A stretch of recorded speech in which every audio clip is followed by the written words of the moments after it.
Bismillahirrahmanirrahim. Wa qala al-musannifu rahimahullahu ta'ala wa nafa'ana bihi wa bi ulumihi fi daraini.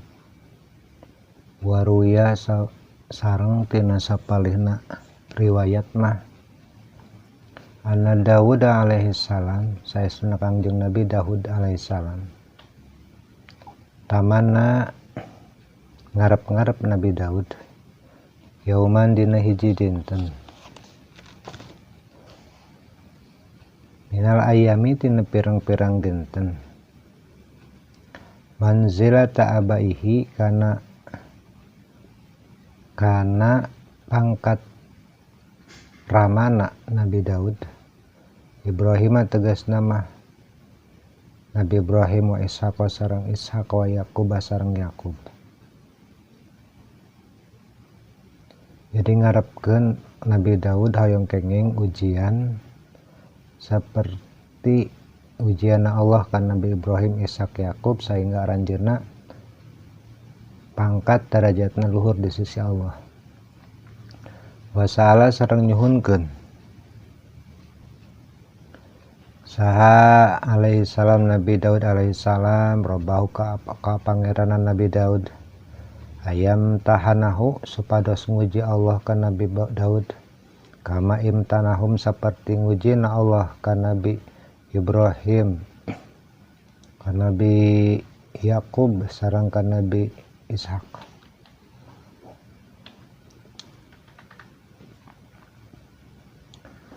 Wa yutihi sareng maparin Allah ka Nabi Daud minal fadli tina kaistimewaan atauhum dipaparikeun Allah ka eta Nabi Daud, Yakub sareng Ibrahim. Ka Nabi Yakub, Ibrahim sareng Ishak. Fa'auha maka maparin wahyu sa Allah Ta'ala ilaihi ka Nabi Daud innaka sanyana anjeun tubtala bakal diuji fi yaumin kada tina poe ieu tina poe-poe tertentu fahtaris maka kade poma anjeun kudu hati-hati karena ujian nu bakal dibikeun ku Allah ka anjeun. Falamma kana maka samangsa aya naon zalikal yaum dina eta poe ja'ahu maka datang ka Nabi Daud saha asyaitanu setan. Pertama salah anu nyerupan ieu setan lahu sumpingna ka Nabi Daud fi surati hamamatin dina rupa manuk japati. Dina hiji waktos Kangjeng Nabi Daud diuji nyata disumpingkeun ka Nabi Daud hiji japati. Allah nyumpingkeun ka Nabi Daud hiji japati min zahabin anu dijieun eta japati tina emas. Jadi disumpingkeun Allah nyumpingkeun ka Nabi Daud rek diuji karena setan anu nyerupan ta setan teh kana japati anu dijieun tina emas min kulli launin anu rupa-rupa warnana teh hasanin tur alus indah fa'ajaboh maka ngagetkeun ka Nabi Daud husnuhu naon husnuhu endahna eta japati pamada maka manjangkeun atau nyorongkongkeun Nabi Daud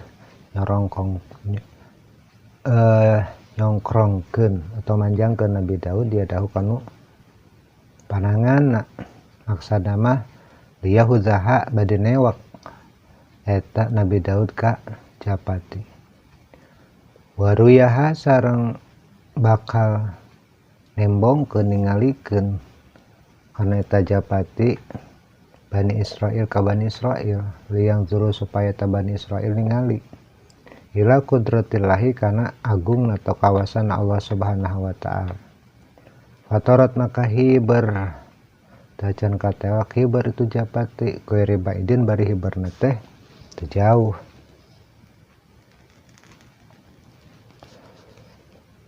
Patabaha maka nutur ke Nabi Daud kana eta jamaroh kana eta japati min qautin eta tetep dina jendela panadoro maka ninggal Nabi Daud teh nuturkeun asadna mah ningalikeun ka Japati tina jendela. Panadoro maka ninggal sa Nabi Daud ayeuna taqau kamana hentepna ta Japati teh. Diperhatikeun pabsoro ketika Nabi Daud teh keur perhatikeun Japati teu sengaja Pak Absoro maka ninggal sa Nabi Daud Nabi Daud imrotan ka hiji awewe fi bustanin aya di hiji kebon hiji taman tak tasilu anu keur mandi eta awewe teh fa ajaba maka kagum heran mengagumi sa Daud Nabi Daud min husniha tina kagelisana atau kamolekanana eta istri menuju ibak. Wahana sareng tingkah sakedik min hati itu imro'ah naon iltifatun ngareret tersengaja naluriahna eta istri ngareret fabsorot maka ninggal eta istri dilahu ka hiji bayangan atau kana bayangan Nabi Daud kana qadat maka ngudar eta istri sya'raha kana rambutna diudar ta rambutna maksudna mah fagoto pikeun nutupan eta istri badanha kana badana anjeunna kan ditinggal teh ku Nabi Daud. Wazadahu maka tambah-tambah Nabi Daud teh naunana ijaban kagumna. Fasala maka naroskeun Nabi Daud. Anhati eta imro'ah pakila maka dicarioskeun ka Nabi Daud.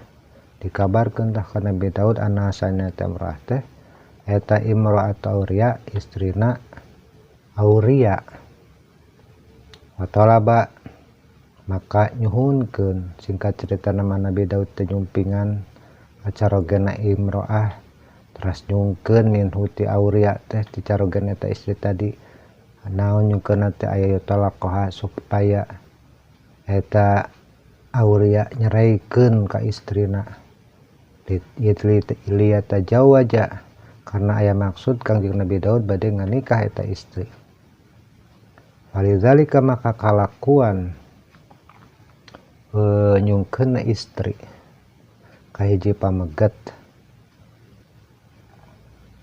terus istrina teh kersa pamegetna ridon tah kalakuan kitu teh di zaman Nabi Daud mah di dalam syariat Nabi Daud mah eta jaizun menang jadi wios biasa teu haram teu salah teu dosa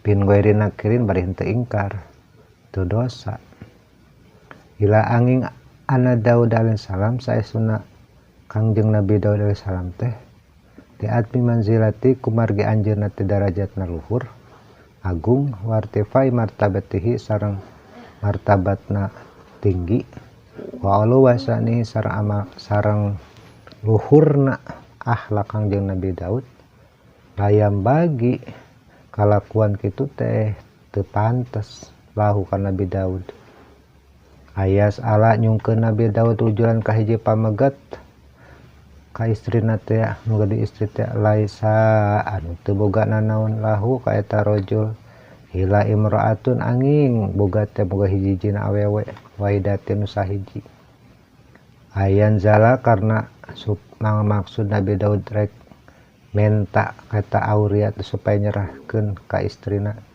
anhat ka istrina ayata jauh wajuha terus ngawin ta Nabi Daud ka eta imraah ma'akas rotini sa'i sarta seueur istrina eta Nabi Daud bal akan tatapina kana kabuktian sakadah nama al munasyibulahu anu pantes keur jadi kanggo Kangjeng Nabi Daud eta aya geliba ulah dugi kalindih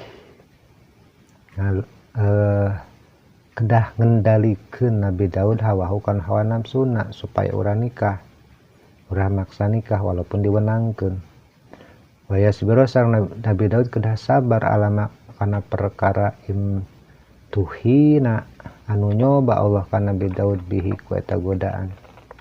Walidzalika maka kumargi kalakuanna Kangjeng Nabi Daud nyungkeun istri tur nganikah hatabahu maka nyela mencerca ka Nabi Daud saha Allah Ta'ala ka Allah Subhanahu wa Ta'ala. Jadi nganikah hiji istri anu diwenangkeun terus diceraikan ku suamina eta teh zaman syariat Nabi Daud benang boleh. Tapi karena Nabi Daud teh seorang nabi, martabatna tinggi, akhlakna luhur, dihormati, kalakuan kitu teh teu pantas. Jadi teu dosa tapi ngarusak marwah, ngarusak martabat. Maka kalakuan kitu teh teu pantas.